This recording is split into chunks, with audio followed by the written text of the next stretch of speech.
MCC 21, who's playing, who's going to win? Let's talk about it. Welcome to the pre-show, where we talk about everything related to the upcoming MCC 21. Today, my name is Stein, and I'm joined by three of my friends. I'm Lucario, and this suit is starting to bother me. Hi, I'm Sorb. This is my first time on the pre-show, actually, so hi guys. Hi, I'm Lockie and I'm drinking Diet Coke out of a Jerome ASF G Fuel shaker. That is great, Lockie. Anyway, we're going to get straight into talking about each team and their keys to victory. I'll start off with the Crimson Krakens. We start off with a fan favorite team. This reunites Captain Sparkles, Kratzy, Krinios, and Kara Corvus as they attempt to redeem themselves from their heartbreaking loss in MCC 7. This team could excel in movement games like Ace Race or Rocket Spleef Rush, but could also have some impressive comms in Grid Runners. Next up on the Orange Ocelots, we have a highly anticipated duo, Phil Lumina, made up of Phil and Illumina, who will be joined this MCC by Elena and Shovel. With Illumina really showing off his strength as a leader in the recent events, they should look for team games like Grid Runners and Build Mart later in the event to do well. F-Whip returns to the Yellow Yaks. This is a familiar team composed of Fruit Berries, Joel, and Rendog. This team is a powerhouse in Build Mart and will want to get it late to beat the competition. Otherwise, this team is also a great all-rounder that will easily keep up with the other teams. It's always a good time with Scar as he returns for his second ever MCC, teaming with Pizza Hut once again. This time they're joined by Grian and Solidarity for a heck of a team that will dominate games such as Build Mart and Sands of Time. Dream and Tommy are teaming up on the Green Geckos alongside Niachu and Sylvie. They'll likely be a dominant force in Sky Battle and can also do well in survival games, Grid Runners, and Parkour Tag. Ace Race, though, might be a weak point for them. Sapnap gets a second chance to team with CPK after missing last MCC, joined this time by Critic Zeus, who didn't forget to sign up, and newcomer Snifferish. This is one of the scariest PvP teams, so they should look for games like BattleBox and Sky Battle as late as possible. JoJo Solos makes her canon debut on the Aqua Axolotls, along with Antfrost, Bad Boy Halo, and G Nelly, a dark horse in Sands of Time, this team. However, they will also want to avoid some of the more individual-oriented games in order to do well. The Blue Bats feature Tubbo, 5UP, Jack Manifold, and Purple, who is not the same color as his team, but because I'm colorblind, they look the same. Anyway, this is a very well-rounded team that I think should aim to play maybe movement games later on, like to get to the other side. The purple team gives us a combination of SMP players with Puns, Awesome Dude, Ponk, and Scots Major. This team is especially good at survival games and should definitely play it late, but could also do well in Sands of Time. Hole in the Wall is their biggest weakness, and they should probably deal with it earlier on. Lastly, on the Pink Parrots, we have a very familiar looking lineup with Rambo, Sneak Snag, and Wilbur from Cyan 18, who did very well, along with George Not Found. They should rely on their high average skill to excel in games like Ace Race and survival games. And that is every single team that's going to be in this upcoming MCC. And now, it's time to go to our fan favorite segment, This or That. Welcome to This or That. This is a segment where Stein and I are going to look at this here screen, and we're going to be given 5 prompts, and we're going to decide what's more likely to happen in the event, this or that. Pretty self-explanatory, so let's just jump straight into it with the first prompt. Alright, who's going to get a higher individual placement, Illumina or Sapnap? They both have pretty good teams this time around. Obviously, Sapnap is with CPK and Illumina finally has Phil as a teammate. But I think I'm going to go with Illumina just because he's been doing so well recently. I don't know, I just think he might have that sort of momentum going for him. What do you think, Stein? Yeah, I'm actually going to agree on this first one. I think Illumina has a good bit of plot armor going for him. You could argue that he's better than Sapnap in almost any game other than like Sky Battle. So I think Illumina has been doing really well recently, and he's just gonna sort of continue that trend, although I think it will be extremely close. Alright, let's take a look at this next prompt. Are we gonna get a survival games finale or not? Yeah, I don't think we're gonna get a survival games finale. I think if it is in the Decision Dome in Game 8, I think people are just gonna skip it for literally anything else. Yeah, that's fair enough. I'm very tired of a survival games finale. I want a good Sky Battle finale, so I'm gonna say I don't want a survival games finale. Also, I can't imagine survival games returning to the game pool anytime soon because they kept tweaking the points every time it was played. I think they might want to take some time on it and then bring it back when we're all ready for it and we've missed it. Anyway, next prompt. JoJo, top 15 or no? Oh, okay, well, we all know JoJo Solos, one of the MCC Rising competitors who returned for All-Stars. And now she is going to play her first ever canon MC, which I know I'm hyped about.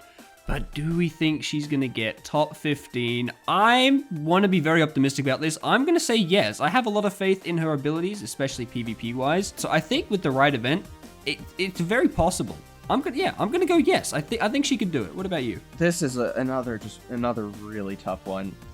As much as I think it would be cool if she got top 15, and I think she has a decent chance at it, I think if I had to guess, I would say no, simply because there are so many other players that I just think have a little bit better chance of getting top 15. I feel really bad saying this.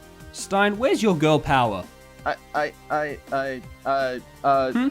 Never mind, she will get top 15. Anyway, next prompt. Okay, next prompt is, are we going to get a new 5-time winner? Ooh, this is an interesting one. I think we will. You know, we have Pete, Dream, Sapnap, and Scott's Major, who are all looking to get their 5th win, and I think there's a pretty high chance that one of those 4 teams ends up winning. So, yeah, I'd say yes, we are going to get a 5-time winner. Ooh, here's another tricky one. I'm not crazy on predictions, because the thing about predictions is there's really never a good basis to go off, because predictions for an unpredictable event don't add up well. For example, we have 4 teams with 4-time winners, so that's 4 out of 10 teams that could have a 5-time winner, meaning 6 teams, if they win, there won't be a 5-time winner, meaning the math is in the favor of a non-5-time winner winning the event, because I'm too scared to have a backbone and make a real decision. Anyway, time for the final prompt. Let's read it. Do the Crimson Krakens come 3rd? Ooh, Crimson Krakens, the return of this special and highly cursed team. It's also very fitting that the time that they have returned in is about like around the 2-year anniversary of their introduction, because they came 3rd and 4th in their history. I can't help but say no, I don't think they're going to come 3rd. I love them. I don't think they'll reach 3rd. I think they'll get a lower score. Stein? I unfortunately have to agree. I love that team so much. Kratzy has been looking for a win for so long. Captain Sparkles even longer. They've been trying so hard for so long. But unfortunately, I don't know if this event is going to be theirs for the taking. I would predict them to place somewhere in the middle, probably. Not necessarily 3rd. Again, I feel so bad saying this, but that is my prediction if I had to make one. But anyway, that is all the prompts for this or that, so we're going to head over to Sorb and Lucario for our next segment. Alright, welcome to Fantasy Frenzy, the segment where me and the host, Sorb, will be going through and picking 6 players for a Fantasy MCC team. We'll be picking 2 players per category, PvP, movement, and team games, and no repeating players because that would be stupid. So I'm going to start off in the PvP category, picking my first player as Sapnap. He's just proved time and time again, he's the scariest PvPer arguably in the whole event, and definitely I think in the current MCC at least. Well, you took the best PvPer out there now, so I guess I'll have to take like the second best. Right now, I think Puns has a good backing with his team that will enable him to shine really well in the PvP games, so I'm going with him as my first pick. For my second pick, well, I think I'm going to go with Dream. Dream's paired with Tommy this MCC. So I think they're going to be a very scary duo in PvP games. And I think that'll cause Dream to like shot up really high in the leaderboards for Yeah, those. I can agree. That is a scary duo, especially in PvP. So for the final pick, I'm going to go with Kratzy. I feel like this man hasn't gotten enough recognition in the recent MCCs for how truly good at PvP is. Like, this man has placed top 3. This man, he deserves the recognition. He's amazing at PvP, and I think Crimson is a good place for him to pop off. All right, you want to take us over to the movement category? Sure. I guess since you were the person that took the best PvP player, I guess I'll be the one to start and take the best movement player at Illumina. He's just way too good at every single movement game out there. It'd be a dumb choice not to pick him first. Yeah, it makes sense. Mr. Speedrunner is absolutely cracked. Which means for my first pick, I'm going to pick the other pretty famous speedrunner, also his roommate, Fruitberries. Before Illumina came into MCC and was absolutely cracked, we had Fruitberries. Fruitberries came into MCC and was absolutely cracked. He's still one of the best players, arguably like the most technically skilled. And for my second movement player, it's going to be a bit out of left field. I'm picking Purpled, or for this MCC, Blued, because Blue Team. Purpled has really showed off his skill, at least in To Get to the Other Side. In his first event, I think he got top 5 in the game. He set a record on a map, And it was his first time playing some of the games like Ace Race, so I think he could do better in those games in his second event. So with that, I'm gonna make a slightly unconventional pick. I'm gonna pick Tubbo. A little unconventional. I think he's on a good team this time, and with the reintroduction of Rocket's Pleaf Rush, I think Tubbo's set to pop off this MCC after having a good practice run in MCC 20. So that wraps up movement. Now let's take over to the final category, teams. And I feel like there's no one else I can pick for the first person but Pizza Hut. He wasn't chosen in PvP despite being really good. He wasn't chosen in movement despite him being one of the best. He has to be chosen for team. He is such a good leader, arguably the best in all of MCC besides like H-Bomb. But Pizza Hut, he's just one of the best MCC players we have in general, and he really shines in lifting his team up and helping them perform better. Good pick, honestly. I think for my next pick, I'm gonna pick Skit Scott Skitty Smager. I think he's on a very good team this time, and his leadership in games like Build Mart is going to be key for his team and key for his placement as well. As for my next pick, F-Whip. We all know how good he is at team games like Build Mart. He's a great stand keeper at Sands of Time. He also has a good track record in Grid Runners. I think this man is also just a perfect choice for a good team player. Yeah, he's got some of the best comms in the whole game, especially when you look at him in like Sands of Time as a timekeeper. And speaking of great timekeepers, for my fourth pick, I'm gonna go with Wilbur Soot. If you watched our Who is the Best MCC player, you'll hear a bit of how we talked about how good Wilbur was as a team player. He's amazing in Build Mart as a floater. He's amazing in Sands of Time as a timekeeper. So I honestly think Wilbur is a very solid pick for the team. There's our picks. Hopefully, I get to do well. Well, at least better than Lucario's pick here. Nah, I'm winning this. Don't fool yourself. Well, with that segment out of the way, this has been Fantasy Frenzy. Now we're gonna head on over to make our individual and team predictions. Welcome back to the main desk where we talk about our individual predictions. Although I'm a bit unsure about his team's success, I think Illumina's plot armor is incredibly strong, and he will run away with first individual. Sapnap and Puns will also have great events and lead their respective teams to successful finishes. I also think Purpled has massive potential to improve, and he has a decent shot at top 10 depending on how his team does, so Purpled will be my dark horse player. Alright, 2020 was the year of the Pizza Hut. 2021 was the year of the Sapnap. I firmly believe that 2022 is going to be the year of the Illumina. He's gotten first place his last two canon events, and I see no reason why he'd stop. In second place, and also as my dark horse pick, I have Kratzy. I feel like we haven't seen his full potential in almost a year, and what team would be better to pull it out than an old classic that netted him multiple top 10 placements? I feel the team is the final element really needed to show how truly cracked he is. In third, I have Sapnap because he's the best PvPer on, in my opinion, the best PvP team in the event, leaving him quite a few games to dominate. Good pick, good pick. Well, my turn now. Last time Joel teamed up with Fruit Berries, Joel made it to top 10. While he hasn't had the best performances since then, I think the presence of the berry will be the key for another top 10 finish for Joel. And along with a podium finish for Fruit Berries.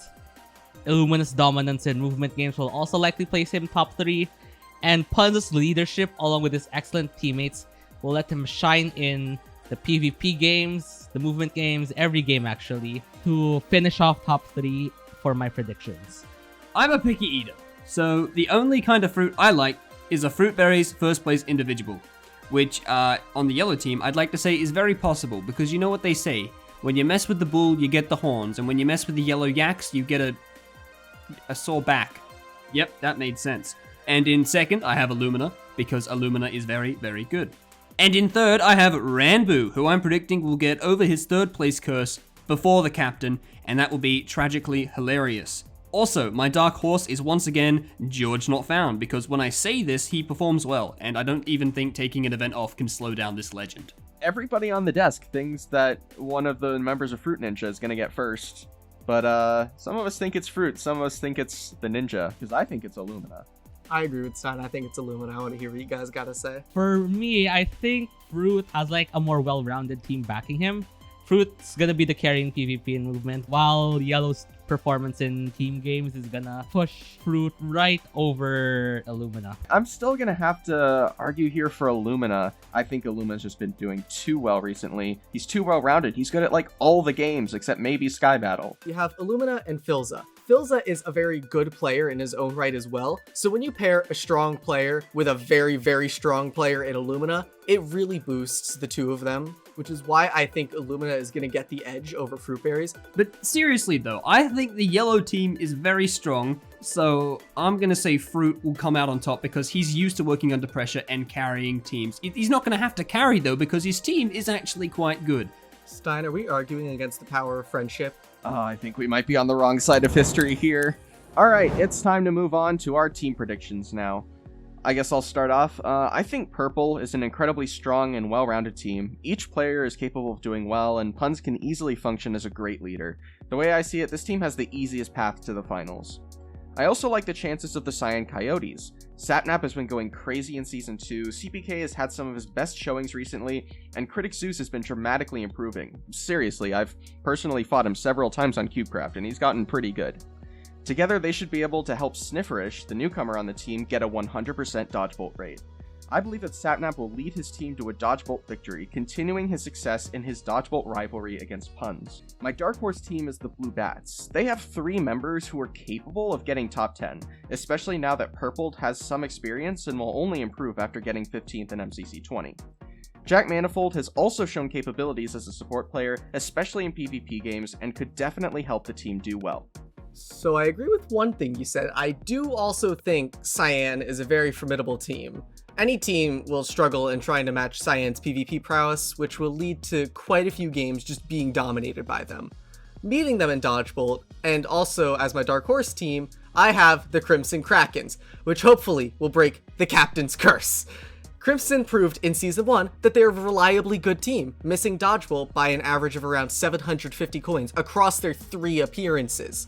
In Dodgebolt, against all odds, I think Crimson is going to break the captain's curse and net him his first win.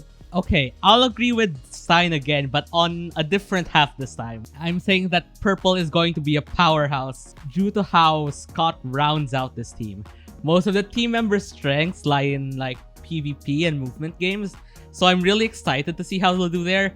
But with Scott on the helm for team games, this team is going to do well in, I think, almost every single game. Well enough for them to get into Dodgebolt. Okay, on the other hand, for my second pick, I think Yellow feels like almost the perfect inverse and also a reason for them to get to Dodgebolt. This team is primarily composed of team game-oriented players, and Fruit Berries balances the team out with his insane PvP and movement skills. As for Dodgebolt, I think Purple has more strong players with Puns and Scott. Puns will redeem himself from his earlier sort of lackluster Dodgebolts, and it'll be finally his time to shine once he gets back on the arena. For my Dark Horse, my pick is the Krakens as well. This team is the wild card of the event, and I feel like this team could either make it in Dodgebolt or fall flat in last. I think we need to get one thing straight. Pink will win, because George and Wilbur have a 100% win rate together, and you can't argue with math. Believe me, I've tried. Also, Rambu and Sneak are awesome. That's right, subscribe to MCC Highlights for more in-depth analytics just like that. Yellow seems to be one of the favorites to win the event on the MCC subreddit, and whilst I have doubted their judgment ever since my crushing election defeat to Ollie and the Meme Guy, I do have faith in the underrated duo of Fruit and Rendog. And my Dark Horse pick is Green, because I have studied the art of manifestation on TikTok and have spent the last few months willing the Dream and Nikki duo into existence, and I really want to see them do well. So, Lucario, I saw your pick. I know I have them as a Dark Horse pick, but why do you think Crimson's gonna make it to Dodgeball? I mean, you kind of also said it yourself. They are a bit of a wild card pick. I genuinely think there's a great chance for them to make Dodgeball. The skill is all there, the chemistry is all there. They literally did a real life meetup. The stars are aligning. This is the moment. We have waited for Crimson Krakens for so long. It's their time to shine. But I just think it needs to be said that we were introduced to the Crimson Krakens nearly 2 years ago to this day, alright? And since then we have seen them compete 3 times. They've come very close to Dodgebolt so many times. And since then we have seen MCC as an event evolve. We have seen players improve and evolve their skills, alright? And I think now is the most poetic time for them to come back together for one final attempt. And you're right, I don't think they're going to get third. And it would be funny, but it would also be as equally tragic. So I don't think they're going to get third. So I'm with you on that part, Lucario. But I also think they're going to get 10th. What? I want to bring up another team that we could potentially talk about. The team that I have actually winning the entire event is the Cyan Coyotes. I feel like not enough people are talking about this team. The Sapnap and CPK duo is incredibly scary. I mean, Dream and CPK as a duo ended up winning the entire MCC, and I think Sapnap is in even better shape than Dream was at that point. So I really see a lot of potential for this duo to go to amazing heights. I don't see a reason that Cyan shouldn't do well. I agree with you on the PvP front, but I feel like PvP is their strongest game, and then when Build Mart comes, they'll drop straight into the bottom half. I do agree. I think Cyan is a strong-looking team. I don't know if their combination might be the right one to do it, seeing as there's so many other crazy teams in the way they've been structured. Yeah, but also if you look at a lot of recent MCCs, we've had a lot of duos being on dominant teams, and I think Sapnap and CPK is the most powerful duo in this tournament. If I had to put my money on any team to win, I think it would be Cyan. Well, that's about it. Thanks for coming out to the pre-show. We hope you enjoyed your time here, and we hope you enjoyed this upcoming MCC. Take care.